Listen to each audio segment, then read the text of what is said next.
তোমার স্বপ্ন আর আজকের বাস্তবতার মাঝে যে বিশাল ব্যবধান দাঁড়িয়ে আছে, সেই ব্যবধান ঘোচানোর একমাত্র সেতু হলো ডিসিপ্লিন, অর্থাৎ শৃঙ্খলা। শুধু ইচ্ছা বা অনুপ্রেরণা তোমাকে সেখানে পৌঁছে দিতে পারবে না। প্রতিদিনের ছোট ছোট নিয়ম মেনে চলা, সময় মতো কাজ শেষ করা আর নিজের প্রতিশ্রুতিতে অটল থাকাই তোমাকে এগিয়ে নেবে।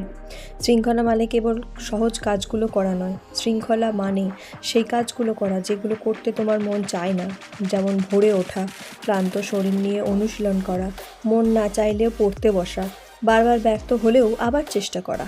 আর এসব করতে হবে এমন মনোভাব নিয়ে যেন তুমি কাজটাকে ভালোবাসো। কারণ যখন তুমি অপছন্দের কাজও ভালোবাসার মতো করে শিখে যাও, তখনই তুমি নিজের সীমা ভেঙে নতুন উচ্চতায় পৌঁছতে পারো।